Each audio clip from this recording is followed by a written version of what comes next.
सभी पत्रकार बंधुओं को नमस्कार। आज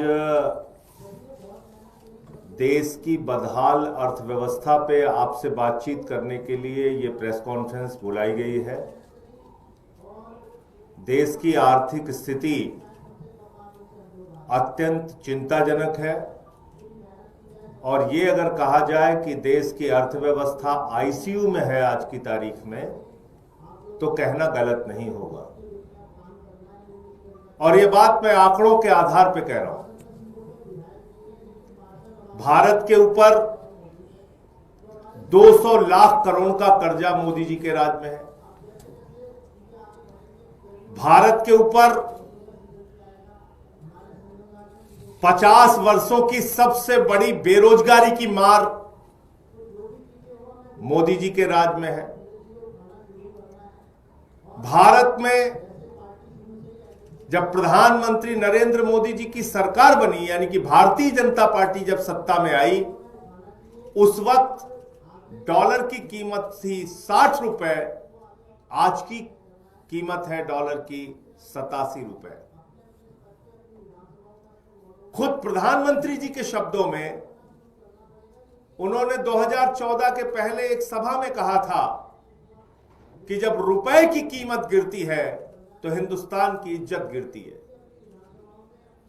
और आज पिछले 10 वर्षों में रुपए की कीमत मोदी जी के राज में लगातार गिरती गई और 60 रुपए से 87 रुपए पे डॉलर पहुंच गया। देश में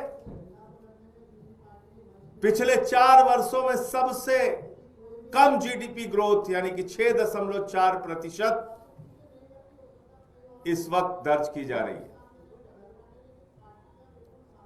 और पिछले 5 महीने में शेयर मार्केट का जो हाल है, पूरी दुनिया हैरान है इस बात पे, पूरा देश हैरान है इस बात पे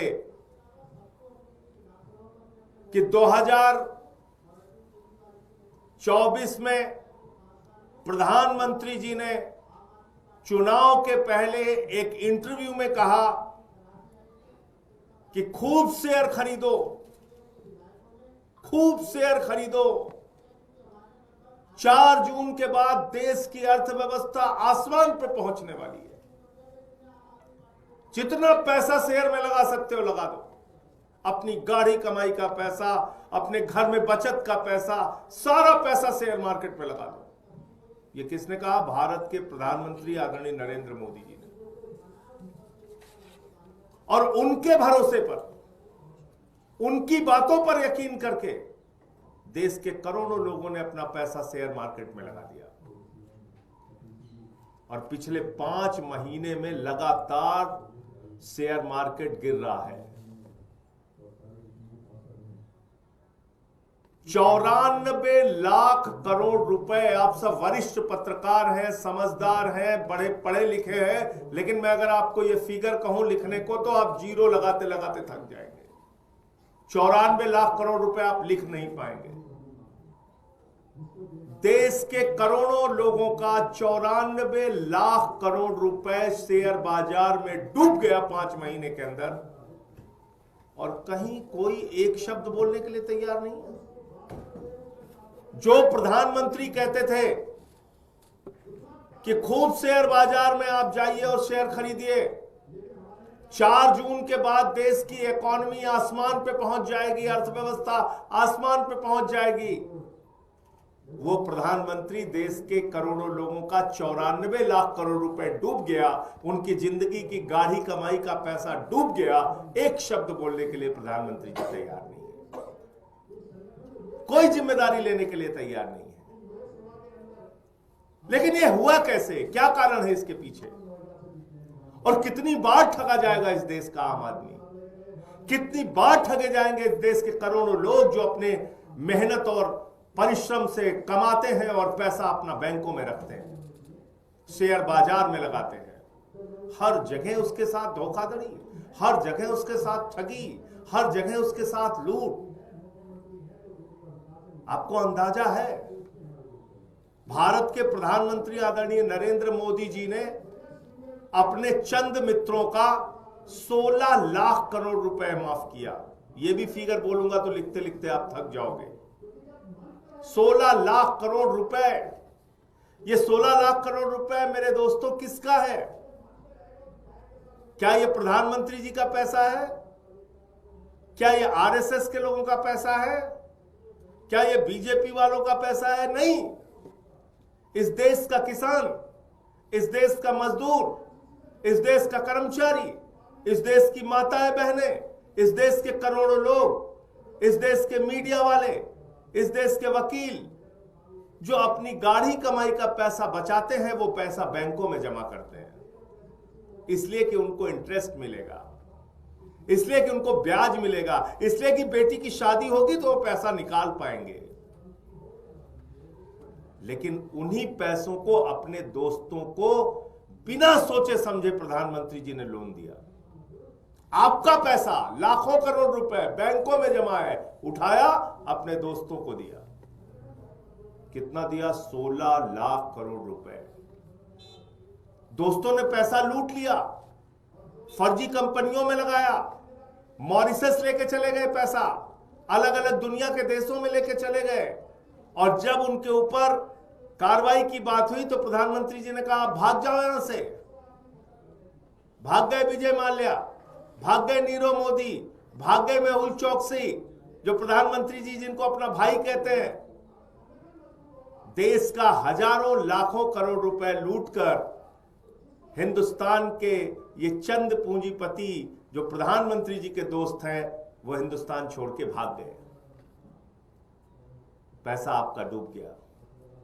आप बैंकों में पैसा जमा करते हैं, आपका पैसा डूब जाता है। आप शेयर बाजार में पैसा लगाते हैं, आपका पैसा डूब जाता है। आप बाजार में कुछ खरीदने के लिए जाते हैं, सरकार आपसे टैक्स के ऊपर अनाप शनाप टैक्स लगा के आपसे पैसे वसूलने का काम करती है।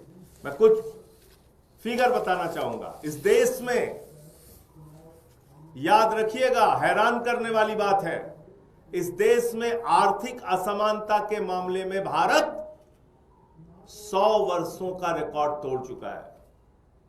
यानी कि अंग्रेजों के शासनकाल में जो आर्थिक असमानता थी, आज प्रधानमंत्री नरेंद्र मोदी जी के कार्यकाल में भी वही आर्थिक असमानता है। 100 वर्षों का रिकॉर्ड आर्थिक असमानता के मामले में भारत ने तोड़ दिया है। यानी कि जितना 100 वर्ष पहले आर्थिक असमानता थी, गरीबी अमीरी का अंतर था, उतनी ही गरीबी अमीरी का अंतर आज है। इस देश में आप कल्पना कीजिए, आर्थिक असमानता एक पक्ष है, लेकिन 100 करोड़ लोगों के पास अपनी जरूरत के अतिरिक्त कुछ भी खरीदने की शक्ति नहीं बची है। और ये फिगर बिल्कुल साफ तौर पे समझ में आता है। 81 करोड़ लोग ऐसे हैं जिसको सरकार खुद मानती है कि वो राशन दे रही है। उसके पास 5 किलो राशन अपने पास खाने के लिए नहीं है, उसको सरकार राशन दे रही है 81 करोड़ लोगों को। और बाकी लोग इसी आर्थिक असमानता के चक्कर में ठोकर खा रहे हैं। तो करीब करीब 100 करोड़ लोग ऐसे हैं जिनके पास अपने जरूरत के अतिरिक्त कुछ भी खरीदने के लिए पैसे नहीं है। इस हालत में देश की अर्थव्यवस्था है। लेकिन बड़े अफसोस के साथ कहना पड़ रहा है कि इस पर कहीं एक आवाज नहीं निकल रही है, कोई एक शब्द बोलने के लिए तैयार नहीं है। कोई सरकार का प्रतिनिधि, प्रधानमंत्री जी, वित्त मंत्री जी, गृह मंत्री जी, जो आपको प्रेरित करते थे, चिल्ला चिल्ला के कहते थे शेयर में पैसे लगाओ लगाओ लगाओ, वो एक भी शब्द बोलने के लिए तैयार नहीं। आपको चौराहे पे छोड़ दिया गया है। अपनी बदहाली की जिंदगी में जियो। आत्महत्या करते हो तो कर लो। महंगाई बढ़ रही, बढ़ने दो। देश कर्ज में डूब रहा है, डूबने दो। आर्थिक असमानता बढ़ रही, बढ़ने दो। बेरोजगारी बढ़ रही, बढ़ने दो। किसान आत्महत्या कर रहा है, करने दो। ये हालात हैं इस वक्त देश के। तो इसलिए मैं इस देश के लोगों से भी हाथ जोड़कर विनती करना चाहूंगा कि न समझोगे तो मिट जाओगे हिंदुस्तान वालों, तुम्हारी दास्तां तक न होगी दास्तानों में। इसलिए वक्त है इस देश को बचाने का। वक्त है इस डूबती हुई अर्थव्यवस्था के खिलाफ आवाज उठाने का। पार्लियामेंट का सेशन शुरू हो रहा है और उसमें इन सारे बिंदुओं पर महंगाई का सवाल, कर्जे का सवाल, स्टॉक एक्सचेंज में 94 लाख करोड़ रुपए डूबने का सवाल, आर्थिक असमानता का सवाल, ये सारे सवाल उठाए जाएंगे। महंगाई का सिर्फ छोटा सा आंकड़ा मैं आपके सामने पढ़ना चाहूंगा कि सब्जियों के दाम में जो बढ़ोतरी हुई है पिछले 12 महीने में, वो हुई है 26.5%। टमाटर के दाम में जो वृद्धि हुई है पिछले 12 महीने में, वो हुई है 247%, यानी कि 247%। आलू के दाम में जो वृद्धि हुई है पिछले 12 महीने में 180%, और अदरक के दाम में जो वृद्धि हुई है वो हुई है 128%। सब्जियों के दाम, आलू के दाम, टमाटर के दाम, महंगाई आसमान पे, आपसे पॉपकॉर्न पे भी टैक्स लिया जा रहा है। तो आज मुझे मोटे मोटे तौर पे इतनी ही बात कहनी थी कि प्रधानमंत्री जी सामने आइए और जवाब दीजिए। आपने इस देश के आम आदमी का पैसा बैंकों से खाली करके अपने दोस्तों के ऊपर लुटा दिया। आपने स्टॉक मार्केट का पैसा अपने दोस्तों के चक्कर में डुबा दिया, देश के करोड़ों लोगों का पैसा डुबा दिया, और अपनी जांच एजेंसियों का इस्तेमाल करके, ईडी सीबीआई का इस्तेमाल करके देश के अंदर ऐसे माहौल बना दिए कि कोई भी फॉरेन इन्वेस्टर्स यानी कि विदेशी निवेशक कोई भारत में निवेश करना नहीं चाहता, और देश से निवेशक जो है वो अपना पैसा ले लेकर भाग रहे हैं, क्योंकि उनको भारत की अर्थव्यवस्था पे, भारत के बाजार पे भरोसा नहीं है। और बाजार पे भरोसा इसलिए नहीं है कि प्रधानमंत्री जी पे भरोसा नहीं है। तो इसलिए इन बातों का जवाब प्रधानमंत्री जी को देना चाहिए। मुझे इतनी बात कहनी थी, आगे विस्तार से आपको जैस्मिन जी और डिटेल में सारी चीजें बताएंगे, जो कि हमारे राष्ट्रीय प्रवक्ता हैं। शुक्रिया संजय जी। जैसे संजय जी ने आप सबके सामने आज एक बहुत ही बड़ा और गंभीर मुद्दा रखा, और इसकी हमें हिस्ट्री समझना जरूरी है।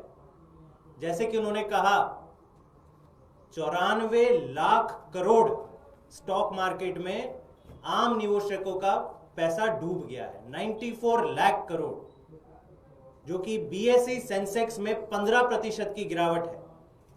और अगर हम कोविड का समय छोड़ दें तो 30 साल का रिकॉर्ड स्टॉक मार्केट ने अब तोड़ा है। जिस प्रकार की गिरावट हमने पिछले 5 महीने में देखी है, 30 साल का रिकॉर्ड तोड़ा है। आप सोच भी नहीं सकते कि आज देश के आम परिवार में क्या हालत हो रही होगी। कुल 12 करोड़ इन्वेस्टर्स हैं, निवेशक हैं शेयर मार्केट में, उसमें से 11 करोड़ लोग रिटेल इन्वेस्टर्स हैं, मतलब आम आदमी है। बड़े बड़े फाइनेंशियल इन्वेस्टर्स को छोड़ दें तो इस जो गिरावट का सबसे भारी नुकसान जो हो रहा है वो आम निवेशकों को हो रहा है। तो यह सवाल वाजिब है कि इसके पीछे किसका हाथ है। और यह बड़े हैरान करने वाली बात है कि आज जब देश का शेयर मार्केट ध्वस्त है, तब प्रधानमंत्री मोदी जी शेयरों के साथ फोटोशूट कराने में मस्त है। इनको यह चिंता नहीं है कि देश के आम आदमी के साथ क्या हो रही है, मैं क्या करूं, देश को सामने मैं क्या मैसेज दूं, मेरी रणनीति क्या है, शेयर मार्केट कैसे ठीक करेंगे, इकोनॉमी को ट्रैक पे कैसे लेके आएंगे। नहीं जी, हम तो फोटोशूट करेंगे, और 10 लाख करोड़ गिरे तो और एक फोटोशूट करेंगे। तो आज देश के आम निवेशकों को यह जानना जरूरी है कि जो स्टॉक मार्केट में गिरावट आई है वो क्यों आई। कई पहलुओं पर संजय जी ने विस्तार से बात करी, मैं और दो चीजों पे प्रकाश डालना चाहूंगा। मुख्य तौर पे अगर आप देखें और समझें कि शेयर मार्केट में गिरावट इसलिए आ रही है कि जो हमारी प्राइवेट सेक्टर्स कंपनी है, शेयर मार्केट क्या है, उनके ही शेयर ऊपर नीचे हो रहे हैं।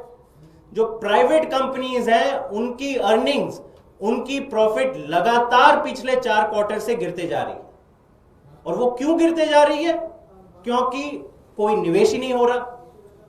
प्राइवेट सेक्टर इन्वेस्टमेंट देश में ऐतिहासिक लो पे है। ये एक आंकड़ा मैं आपको बता दूं, बहुत ही गौर करने वाला आंकड़ा है।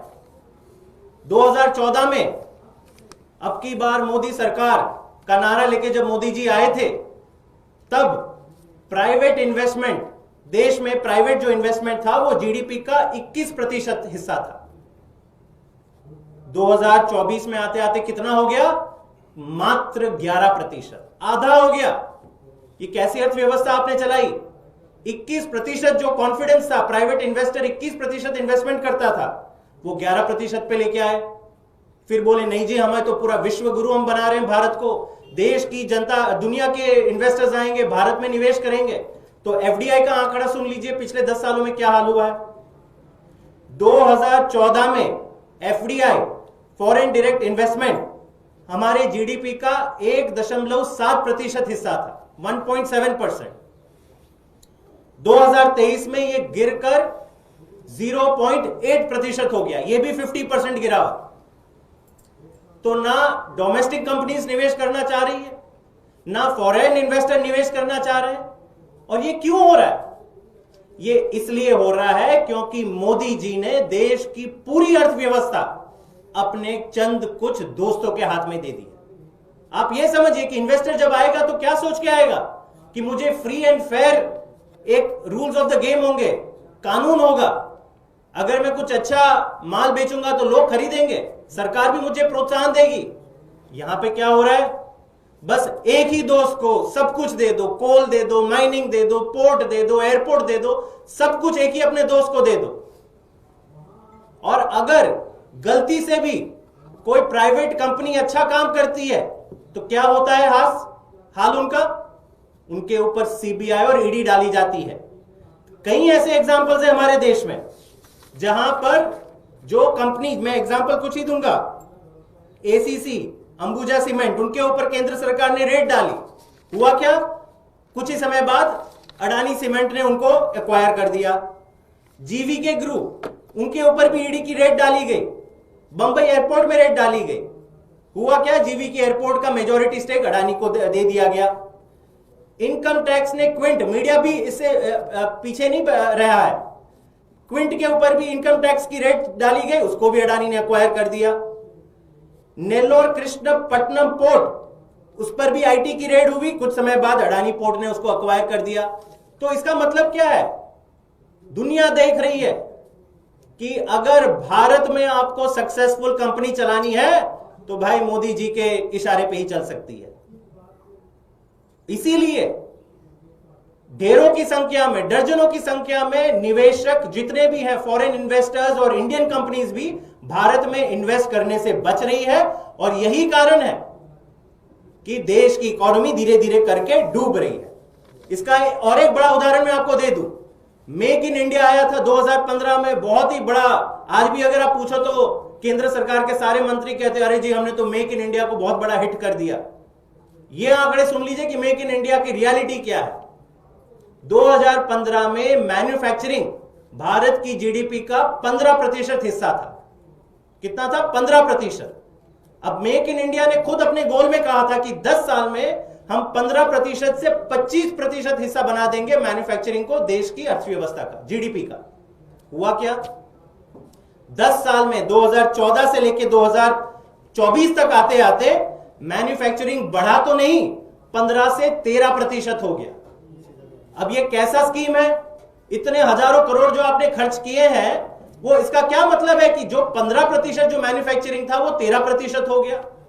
कोई भी है नहीं है जो आज भारत में इतना विश्वास कर रहा है। उनको पता है कि सारा का सारा जो है मोदी जी, भाजपा, आरएसएस ही, उन्हीं के इशारे पे अर्थव्यवस्था चल रही है। कोई भी आम इन्वेस्टर अगर अपना काम करना चाहे तो ईडी सीबीआई के डर के बगैर नहीं कर सकता। तो ये एक सबसे बड़ा रीजन है कि शेयर मार्केट क्यों गिरा हुआ है।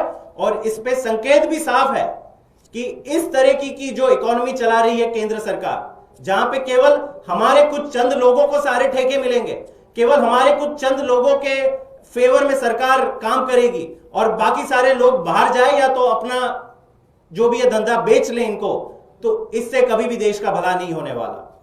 दूसरी चीज जो संजय जी ने बहुत अहम मुद्दा रखा कि स्टॉक मार्केट का हाल इसीलिए भी है क्योंकि आज देश में डिमांड निम्न स्तर पर है। एक आम आदमी की जेब में कुछ भी पैसा नहीं बचा, ना नौकरियां हैं, और जो आमदनी भी थी लोगों की, ये खुद इकोनॉमिक सर्वे जो केंद्र सरकार, ये हमारे आंकड़े नहीं है, केंद्र सरकार के इकोनॉमिक सर्वे इसी साल का कहता है कि पिछले 6 सालों में जो एवरेज वेजेस हैं भारत की, वो बढ़ी नहीं है, वो घटी है। ये आप सोचिए कितनी चिंता की बात है। 6 साल में अडानी और बाकी सारी बड़े बड़े इनके उद्योगपति दोस्तों की वैल्यूएशन कहां से कहां चली गई है, लेकिन आम आदमी की जेब में एक भी पैसा नहीं बचा। 2 करोड़ नौकरियां देने का वादा था, आज पूछिए उनसे कितनी नौकरियां दी, चुप। फोटोशूट की एक तस्वीर आ जाती है शाम को कि ये छापिए फ्रंट पेज पे। तो आम आदमी की जेब में कुछ नहीं टिक रहा। इन्फ्लेशन, महंगाई हर दिन बढ़ते जा रही है, और जैसे कि संजय जी ने कहा 100 करोड़ लोग ऐसे हैं, ये अभी फिलहाल में एक रिपोर्ट आई, देश में 100 करोड़ आबादी है जिनके पास अपनी रोजमर्रा की जरूरतें अगर छोड़ दे तो एक अठन्नी नहीं है किसी और चीज पे खर्च करने के लिए। तो आप नौकरियों पे काम नहीं करेंगे, आप लोगों की इन वेजेस कैसे बढ़े उस पे काम नहीं करेंगे, स्किलिंग पे काम नहीं करेंगे। जो लोग हैं, जो इन्वेस्टर हैं, उनको भी बाहर भगाने की आप उसके पूरे इसमें लगे हुए हो, और फिर सवाल कोई जवाब देते नहीं है कि भाई स्टॉक मार्केट क्यों क्रैश कर रहा। तो मेरे ख्याल से आज देश के लोगों को जागरूक होने की जरूरत है।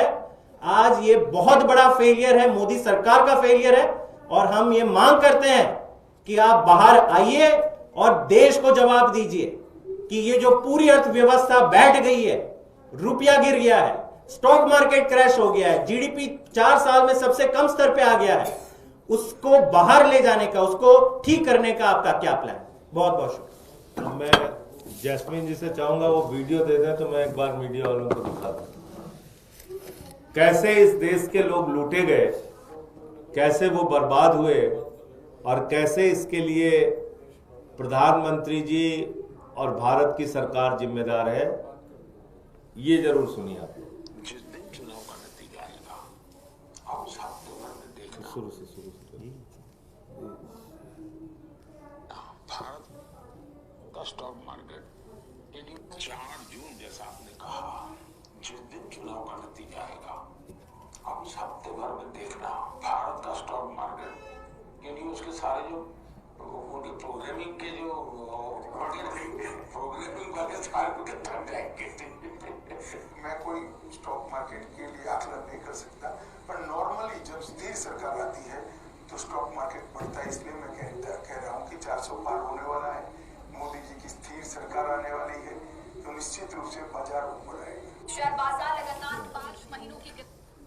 तो ये आपने सुन लिया, भारत के प्रधानमंत्री ने चुनाव के पहले दावा किया था कि 4 जून के बाद, यानी कि जिस दिन परिणाम आएगा चुनाव का, जिस दिन वो प्रधानमंत्री बनेंगे, उसके बाद भारत का बाजार आसमान पे पहुंच जाएगा। आप लोग शेयर में पैसा लगाइए, शेयर खरीदिए। और गृह मंत्री अमित शाह जी का भी बयान आपने सुन लिया। तो मैं समझता हूं फिर से इन्हीं बातों के साथ अपनी बात मैं खत्म करूंगा कि जो देश की अर्थव्यवस्था है वो इस समय उसकी हालत ये है कि वो आईसीयू में भर्ती है। देश की अर्थव्यवस्था आईसीयू में पहुंच गई है, और इसको निकालने के लिए देश के लोगों को जागना पड़ेगा। आपके कोई सवाल हो तो आप पूछ सकते हैं।